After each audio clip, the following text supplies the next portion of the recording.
So Boku no Hero Academia, the fight from last week, it doesn't actually, well, okay, yeah, it does end on the draw, but like, it continues, then ends on the draw again, which is kind of cool. I just love how Horikoshi, to be honest, in my opinion, if it ended on that, I would have been happy. I thought it was a great end, but I just love how he like went the extra mile and showcased characters such as Ojiro, Shoji, and even the Horn Girl. That was pretty cool to see because it shows you that we weren't just focusing on like the big characters of that team like Todoroki or Ida and that. It's just amazing how, as usual, he's just juggling this massive amount of characters. So yeah, this chapter kind of continues. It finishes off with that fight, kind of the aftermath of it as well. As they're like reflecting what's happening, but then it also kind of leads up for a next fight, which is pretty sick. And my boy Bakugou is gonna be in it. I'm so happy because it's like, obviously I just love Bakugou's cockiness and his confidence, but the fact that he has a plan as well. But it's hilarious because everyone's just like, we're not gonna win with this plan. Like, don't do it. And he's just like, shut your traps. So I'm kind of excited, and the way that Horikoshi's definitely the way that he ended it on this chapter is obviously it's obvious that Bakugou is going to fight this recommended student called Setsuno Tokage. Now what is her quirk? What did Monoma call her? She said he called her Lizard Girl. Or I think I saw Lizard Girl or something like that, maybe in a different translation. But either way, the way that she's got like scales on her, I'm thinking that her quirks may be something reptilian of the sense. Maybe it's like Suyu, like how Suyu can do whatever a frog can. Maybe she can do whatever a reptile can. Maybe what would be pretty cool, which I doubt it's gonna be, is like imagine she can just turn into like a massive snake or like I don't know, like a chameleon. How sick would that be? Because first of all, don't put it past Horikoshi, don't put it past Boku no Hero. Did we not get Dragon Lady how many chapters ago? So, yeah. But I feel like it's gonna be something like I feel like she's gonna be very agile. Most likely she's gonna be something similar to like Suyu in this sense, but reptilian.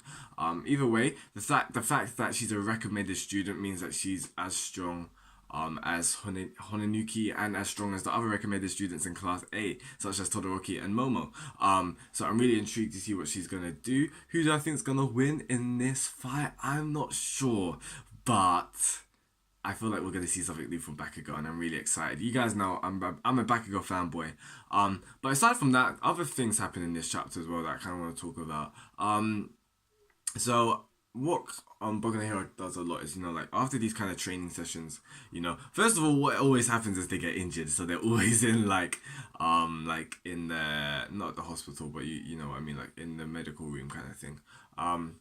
So it was kind of cool to see these students kind of like giving it their all, putting each other's quirks to the limits and that kind of stuff. But at the end, they kind of reflect and they're like, but they're still friends and they're still like, okay, let's do that again. And it's awesome because like the whole fact of them reaching this plus ultra, them, becoming great, the best heroes in the future, they're kind of doing it together. At the end of the day, yeah, it is a competition. Like they want to be the best, but this plus ultra spirit that they have within them, this what was I gonna say? This UA kind of spirit of them, of that camaraderie kind of thing. It's pretty cool to see how they're helping each other, even building each other up. Todoroki's he always puts himself down after the fights. I think I said this in my previous video in the sense of how like every time he loses, he always every time he does something big, he still loses or something like that. Like you'll see him do a cool moment, but at the end of the day, like either he loses or he gets into trouble or he gets knocked out. It's kind of funny in my opinion. But like yeah, he always downplays himself. He was just like, and he made an interesting observation. He said that he always releases his eyesight first, and he attributed it to muscle memory. It's kind of, yeah, I think it's more than that. Obviously, muscle memory. Also, the fact that he doesn't want to be like his father. He does because remember in the beginning, he never wanted to use his fireside. Like he resented from using it. So I think that still has effects and that still has impacts on him now to this day. I remember during the provisional license arc, he made a point of how like his fireside's still sluggish or him moving between different sides. So like I love how he's still developing and how it reminds me of Deku in a sense, because Deku's always just like, oh, I need to do this better, or the way that I done this wasn't as efficient, and so on. So they're quite studious in the sense of them developing their own quirks and becoming a better hero, a better student as well, which is kind of cool to see. And it just shows you that these characters, it's just how grounded they are, which I really love how Horikoshi just takes time to just do those little kind of speech bubbles, those little panels and all that kind of stuff, because it really makes an impact on the series, in my opinion. Other than that, though, Ida, I really love how Ida's really taken on the Ingenium name, you know? He's really priding himself in it, because at the start, after the Stain arc, he was just like, I'm not worthy of taking this. I'm not worthy of being Ingenium, so I don't know what I'm going to do right now, kind of thing. Which was understandable, the way that he dealt with the Stain kind of fight. But can I just give props to my man Ida? Like, he stayed conscious during this fight. And there was one thing which I was a little bit confused as within this chapter. I don't know if it was a flashback or if it was right afterwards. It was the part when we go over straight to Shoji, Ojiro, and that girl. Because the way that it seems like it seems like it was done right before this part, but I don't think it was. I don't know. That was a little bit hard to see. I think it was a flashback. I don't think it was. I think it was straight after though. So if so, then Honinuki is kind of a G as well, because like last chapter he was about to fall into, like, basically be knocked out. So if it was straight after, and he loosens the quirk of the girl from Ojiro. That's pretty sick.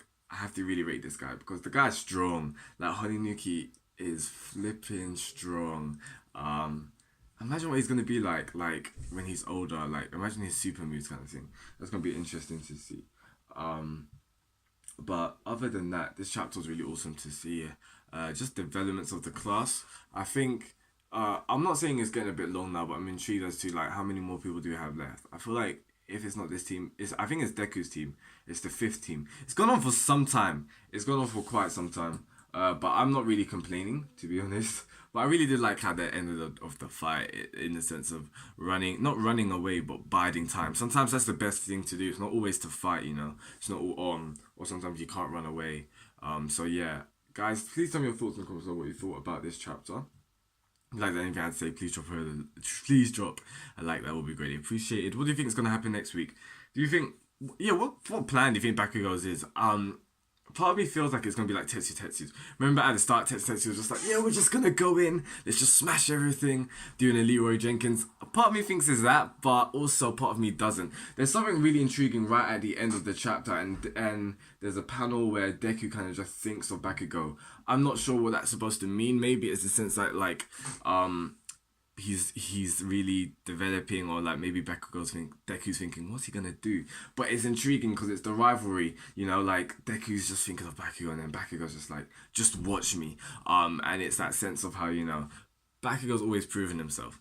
So I'm really intrigued to see what he's got up his sleeve. Part of me feels like Bakugou's going to do something new. Maybe a new move, or is going to do something really cool to see. But yeah, guys, please, that's enough from me. If you have anything to say, please drop a like. That would be greatly appreciated. Peace out, guys, and goodbye.